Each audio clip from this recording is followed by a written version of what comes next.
For the record, let's have your name and your designation, ma'am. My name is Elsie Atifa. I'm the resident representative of the United Nations Development Program, UNDP, here in Nigeria. All right, now we've seen a good collaboration, between the Anambra State government and UNDP, and this speaks to how well UNDP as a development partner is looking to tap into the opportunities at the subnational level. Talk to us about this relationship with the Anambra State government. First of all, let me say thank you to Governor Soludo for inviting us to be part of the Investment Summit here in Anambra, and to the people of Anambra, and of course by extension Nigerian people. And Anambra has been truly a true friend of UNDP for years now, and we've worked on different partnerships. We are here to support the development agenda of this great state, and Governor Soludo and his team are showing great leadership. From where we sit, Anambra has great opportunities for agriculture, opportunities for tourism, opportunities for young people, and this state is generating some of the finest innovators in the continent. And so we feel this is a space to do some more work. So what are we trying to do? What we are trying to do is to bring together with the governor and the government of Anambra an integrated offer that looks to the development imperatives and how we can accelerate the sustainable development goals, particularly in the context where we live now, where we have development finance, for example, dwindling. So where are the investment opportunities? So we are doing a couple of things with Anambra, which is very exciting. First of all, we are looking at the innovation and the youth space. For you to be able to move the development agenda forward, you need to invest in young people who are innovating here. And so we did break grounds yesterday on an innovative space, what we are calling a maker space. Where is that space where young people go to, where they can create? Where is that space where young people can go to, where they can prototype? Where is that space where they can collaborate with one another? And we are grateful to the governor for giving us a space here to co-create this state-of-the-art space where we would also have CNC machines and other things where they can do stuff. So that's one of the big things that we are doing here. But also the question around energy.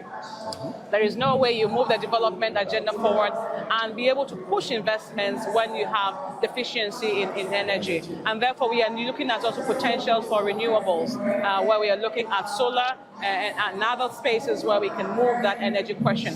This government, the federal government, of course, the government of Nigeria, has been very bold and ambitious. We do have a new Electricity Act that encourages states to generate their own electricity, to transmit and to also produce really with it, both in the economic sectors, but also to facilitate the social institutions to function properly. And so we are also working with the state government to interpret that act and to ensure that we can do something with that. But also importantly, we are looking at other areas of opportunities here.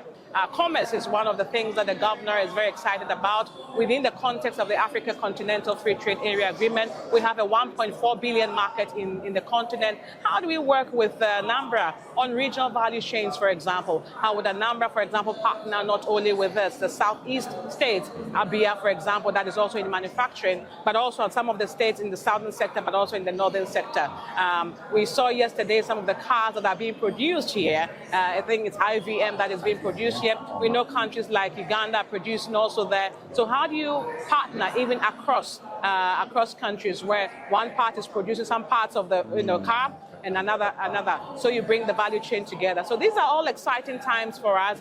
But when we come in here, we are not doing simple projects. We're talking about transformation of Anambra. That's where we are. And we view it from the point of view of the development imperative of this country. We believe Nigeria is the anchor of Africa. There's a reason why it's called the giant of Africa. If Nigeria succeeds, all of us succeed, and we think Anambra is a space to invest some of our time and energy. All right, ma, before I let you go, hearing the governor speak, he spoke boldly about the plans that the government has and how fast they want things to get going now. For you, looking at this summit now, what's the relevance in terms of bridging that public-private partnership gap, and more importantly, showing how ready the government is in terms of its developmental agendas?